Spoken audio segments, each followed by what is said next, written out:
It was a case of Monday-itis for the local market, with the ASX dipping below the key 4,000-point barrier before staging a weak recovery.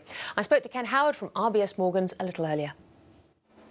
Well, Ken Howard, only a partial recovery, and the ASX 200 had been below 4,000 points, so it was a bit of a shaky start to the week. Yeah, it's not a good start to the week, particularly given the US lead was in the positive territory, and some of those commodity prices were up over the weekend, so certainly expected more out of our market.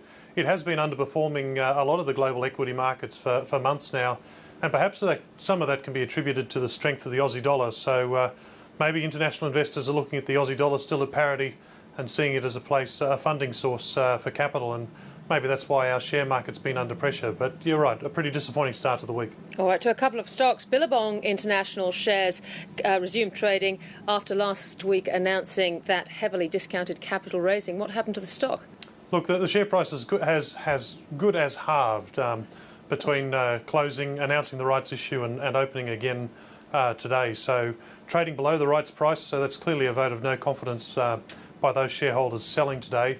We've got new management in there, a new CEO, still saying that they'll need a couple more months before they can give clear guidance on a clear strategy for the company going forward. We've got a chairman who has flagged that they're going to stand down, and the director who heads up the audit committee has also flagged that he'll be standing down. So it looks like a company that needs to do quite a bit of work to sort its strategy out, and the market's obviously seeing that as a sign to stand on the side and let it sort itself out. And a profit warning from Trans-Pacific Industries Group. What happened to that stock? Look, it was another rough day for Trans-Pacific, not exactly reaching all-time lows, which some stocks are on the market at the moment, but Trans-Pacific is a stock which was an aggregation story of waste management businesses prior to the GFC, so it's still carrying quite a bit of debt. It hasn't paid dividends since 2008 and is not likely to in the next couple of years. So a downgrade in this market's not what the stock needs. The market's very much focused on incomes and dividends, so a downgrade, not a lot of buying support, and we did see the stock down quite a bit in early trading.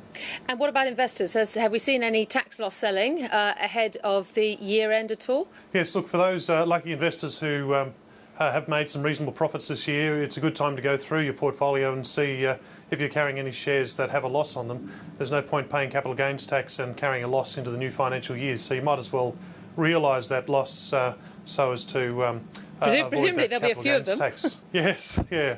Well, there are quite a few stocks that are trading near all-time lows. Fairfax and Myer are two stocks that jump to mind. There's certainly quite a few stocks that are trading around GFC lows, if not below. So there's a lot of bargains out there in the market for people who've got a longer-term view, and certainly there would be a bit of pressure in the market at the moment from people who are repositioning their portfolios, whether it's for tax or just with a view to start the new financial year with a brand new portfolio with a new look. Yes, a small silver lining for those losses. Ken Howard, thank you very much for joining us. Thank you, Tiggy. To the other key movers on the local share market. Myer touched on a record low before finishing marginally weaker. Dulux Group has stepped up the rhetoric, calling Alesco's takeover defence document misconceived and deficient. The speculation Andrew Forrest has upped his stake in Fortescue.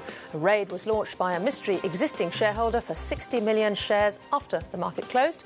And shares in Cogstate surged 20%, the company signing a breakthrough with Merck Canada for the rollout of a new test for GPs. Turning to currency markets, the Australian dollar was treading water. And in commodities, in New York, oil is under $80 a barrel. Gold is hovering around $1,572 an ounce.